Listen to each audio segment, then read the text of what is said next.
Welcome to the Empowered Team podcast. Today, we're going to go into something that I think you're going to find really helpful, especially if you've taken some sort of leap. You've bet on yourself, you're doing something new, and then you got to have your own back. You know, it's kind of like, oh, I'm going to be a climber, and I make sure I've got my harness on, and I make sure I've hooked up, and I've got somebody belaying me. In fact, I'm going to be belaying myself. I'm going to make sure I have my own back. So today is all about betting on yourself. You've done something that's bet on yourself. And now how do you have your own back? What's holding you back? How do you do this? So I'm going to start with the number one prerequisite to betting on yourself. And we just did a podcast on this. So if you listen back to the last podcast, you're going to have all kinds of info on it, but it's self-belief. So if you haven't listened to that last podcast, listen to that, because self-belief is the prerequisite to be able to bet on yourself successfully. You're not going to make a bet on yourself. You're not going to do the thing unless you already have some level of self-belief that you can, because betting on yourself is literally putting your money where your mouth is, or your business where your mouth is, based on what you believe you can do over something else. It's like when I started my own business back in 2005, I was betting on myself. I was betting on myself more than I was betting on the job and the salary that I was getting prior. I was betting on myself with my finances, with my future, with all those things. So self-belief is the prerequisite before you bet on yourself. So let's assume you've done that. Let's assume you are off on a new adventure, you are starting a new business, you are doing a new project. Typically, it's new. Notice how I'm saying a new blank, because typically it's something that you maybe haven't done before. That means that there's going to be a requirement of some significant self-belief in order to go forward. All right, so let's say you've bet on yourself, you've got the thing, you're going forward. Now you got to have your own back, your own backside, baby. Yes, have your own back. What does this mean? This means you're showing up for yourself in a way that's going to support the bet you made on yourself. All right, I'm getting intense here, smacking my hands, doing the thing. It means that if you bet on yourself, you garnered enough self-belief, you took action going forward, now you have to have your own back. Yes. So before we go into fully having our own back, what does that look like? Having your own back means taking care of what needs to be taken care of. It's your own self-advocacy. It's your self-support. It's your self-care. It's your team around you. It's your resilience. It's your supportive environment that you've created that's conducive to the results that you want. That's some of what can go into having your own back. But the truth is that it's whatever is needed for you in order to keep betting on yourself. So whatever you need, your needs are going to be specific and individual to your situation, your past, your future that you want. So your situation is specific. However, it typically requires some of the things I mentioned, like a team, like support, like the environment around you supporting it, like your self-efficacy, your self-care. All of those are very important. So here are the things that will tend to stop you from having your own back. These are the top 3. Now, we've just done an entire month of coaching on this, of betting on yourself and having your own back in our group coaching mastermind, our empowered team. So we've just taken a bunch of action and workshopped it, coached, masterminded, done all the things. And so there are more than this, but I'm going to give you the top 3 in this podcast, because I think these will be very helpful for you to help you get out of your own way. So what gets in your way? What's stopping you from having your own back? These 3 things I see a lot in the people I work with. Now, these are going to be specific to achievers, high achievers, peak performers, people who are pushing themselves to another level. They want more growth.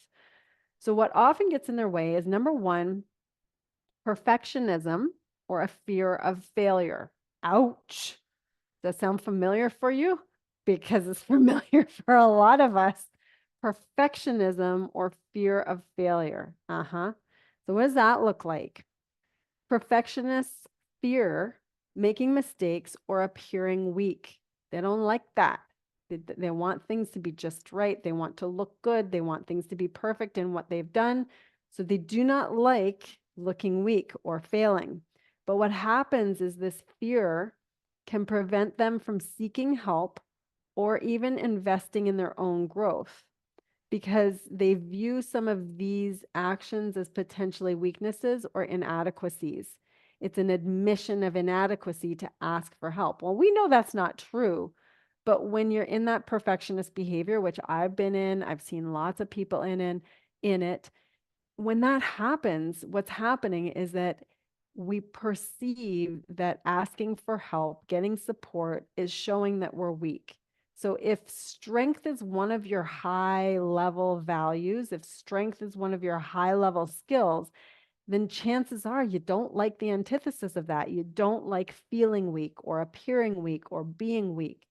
Trust me, I've been there. I know what that feels like.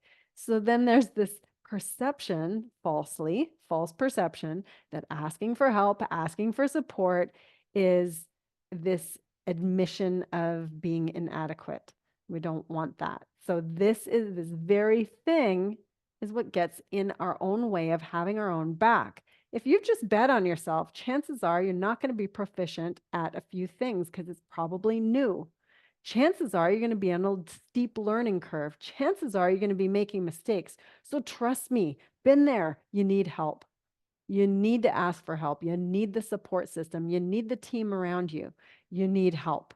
It does not mean weakness. It means intelligence. It means that you're going to be more likely for success. It means growing more strength by having more humans to help with the direction you want to go.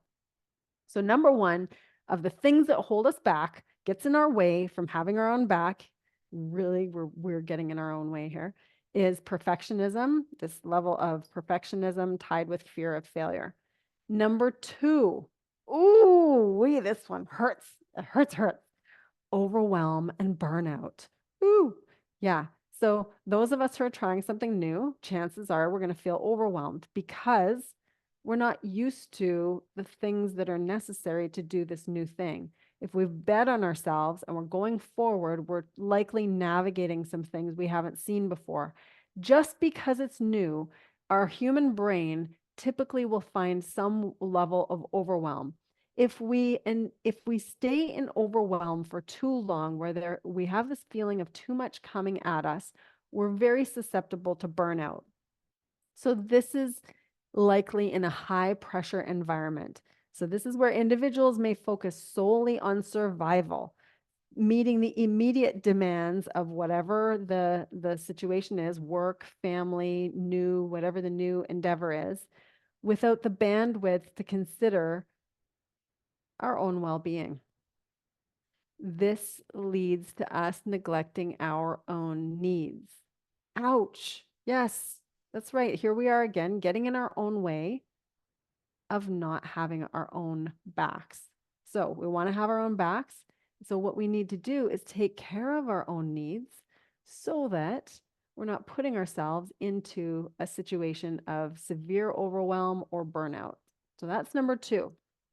Number three, this last thing that really gets us, keeps us from having our own back, is poor boundaries.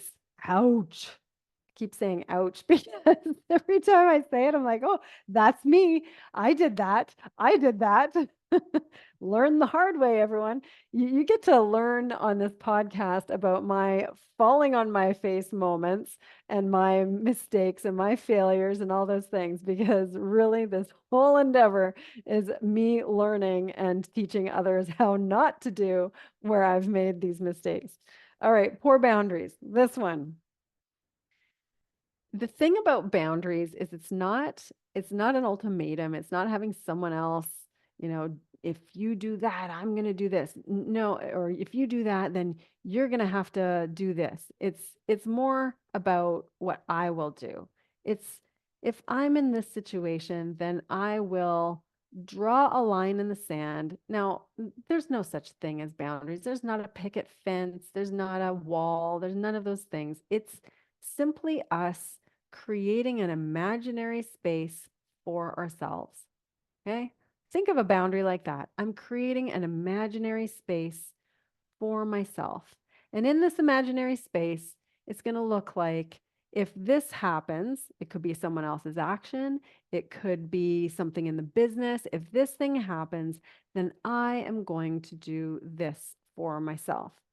So, this is where we have difficulty in setting or maintaining healthy boundaries with others, and it can lead to prioritizing someone else's needs or their opinions over our own. Therefore, we end up failing to advocate for ourselves effectively. This has happened to me in my family. This has happened to me in my marriage. This has happened to me in my business.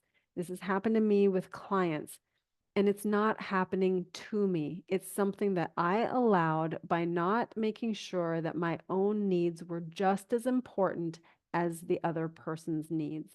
That's why I have to make that imaginary line to go, wait a second, I'm not meeting my own needs because I haven't set a boundary for my behavior around this context of perhaps another human's behavior, perhaps a work level or load. I haven't set my own standard or boundary around that.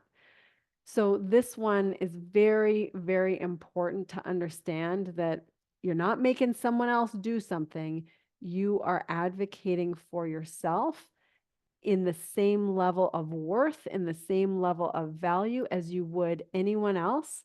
And it's taking care of your own needs. That's what the boundary is doing for you. And again, it's imaginary. There's no such thing as this wall that you're putting up. It's just you creating protective space for yourself by your own actions, by how you show up, by who you're going to be, by what you're going to do or not do. Those are what the boundaries are. All right. Those are the things that are the top three, I think, that I've seen the most often in people, high performers, myself, and others not having our own backs. These are the things that prevent us from that. So, what are we going to do to actually bet on yourself and have your own back? What are the easiest way to do that? I'm going to give five things here that you can do to have your own back when you're betting on yourself. Number one, start small. You don't need to go full everything in and risk everything. You can go and have your own back by going, okay, I'm going to start with it's the MVI, the most viable intervention, the smallest little thing. So start with small investments if it's money. So $100, that's what I did for my daughter's school fund. $100 a month. That's all I could afford for a very long time until I could put a little bit more in. $100. Then I wasn't feeling like I was risking all my grocery money for that month. So little things, start small, mitigate your risk. It doesn't have to be a big risky thing. Just take a small action. This allows you to bet on yourself without risking everything. That's how you're having your own back. You're betting on yourself by doing some action, but you're having your own back by not putting yourself in undue harm's way or major risk. The second thing is reinvesting your profits. Now, I know this can be misconstrued. When I say this, by reinvesting your profits, most of us think money, money, money, money, money, money, money. Profits don't have to be money.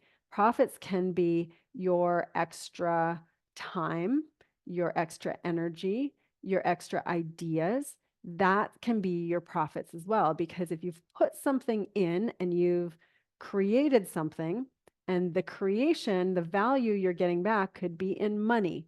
So if I've got some profits in my business, then I can reinvest my profits into the business. I'm currently doing that right now. Profits I'm making in my business that is consulting and coaching, those profits that I'm making are being reinvested into the camp project, which is Wick Cliff Lodge, this old fishing, log hunting fishing camp that I'm restoring into a space for events, for small retreats, for business retreats, for events, but I'm reinvesting the profits back into the business. That could be energy. If I've gone and taken care of myself or done something really important in my relationship, and then we've got more excitement, more energy, I'm going to take that energy and reinvest it into the relationship. Yay! So it can be time, it can be energy, it can be an emotional state, it can be money. Reinvest your profits. You're going to get profits. Anything that you're going forward and growing on and doing well in, you're going to have some profits. Don't always think that they're financial, but they can be. So that's number 2, profits. Number 3, leverage, baby. Leverage. You are incredible. You are skilled. You are magnificent. And you have unique skills, something that is very special to you. Guess what? Leverage that. I'm good at certain things. Some things I'm not good at. Patience is not my greatest strength, but pushing forward, taking action, going hard, like those are strengths of mine. I have to have my own back and make sure I don't burn out my energy, but I want to leverage my skills. You're going to find opportunities that align with your unique skills and your talents. These are your superpowers.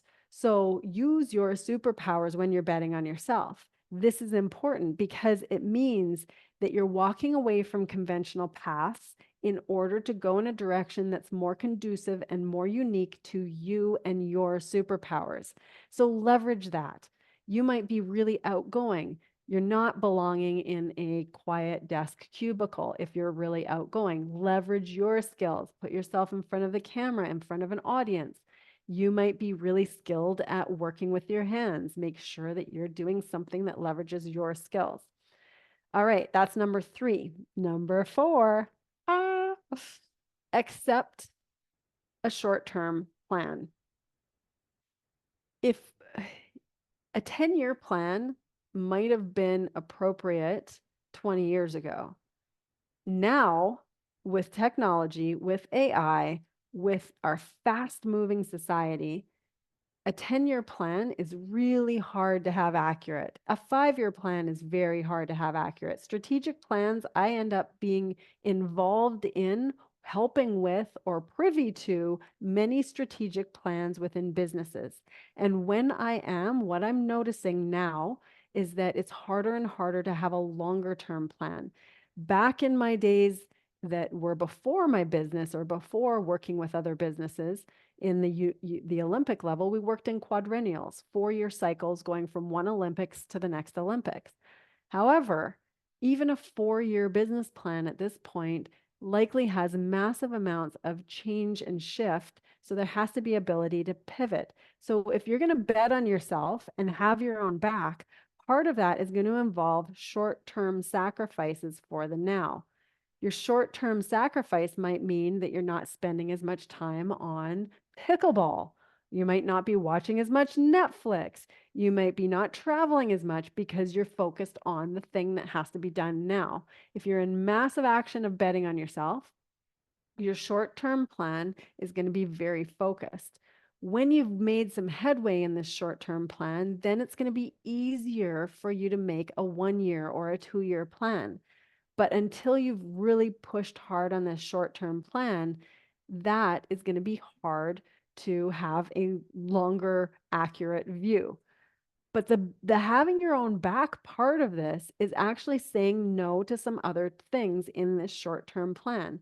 So what you're looking at is accepting that your short-term plan is something that may involve saying no to other people. It may involve not doing certain things. It may involve accepting that there's a little short-term pain for this longer-term plan gain. All right. So those long-term rewards will really be aligned with your talents, your skills, your goals. And number 5, we're coming in for the 5. We're coming in for the high 5. Number 5 is making sure that you've got continuous learning. Practice, practice, practice, learn, learn, learn. Do not stop learning, because having your own back when you're betting on yourself in something new, some new endeavor, means that you're making mistakes. If you're willing to learn, then it doesn't matter that you're making mistakes. In fact, it's a gift that you're making mistakes because it means that you are going to be able to have more to offer. So continuous learning is going to be so important, so important for you being able to continue to move forward. So the having your back in this is that you allow yourself to learn from your mistakes.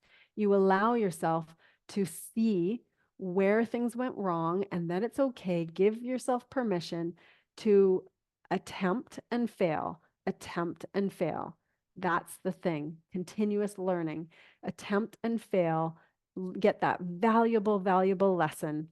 And then that gives you the leverage. It gives you the edge for your future bets on yourself. Those failures, those lessons, those moving forward, then give you better information for whatever's going to come next. Because you're going to have to bet on yourself again, and you're going to have your own back again when you go into your next step of whatever your plan is going forward. This is a continuum. It doesn't stop. You might think you bet on yourself once and then you got to have your back once. It doesn't work that way. It's going to keep happening over and over for you to make the progress that you want to do for that long-term vision. We know we love a good long-term vision. So that, my friends, is what I encourage you to do, is to not only mitigate those 3 things that get in your way from having your own back, but really stepping into the 5 things that will help you have your own back. So I'm going to review those really quickly right away again.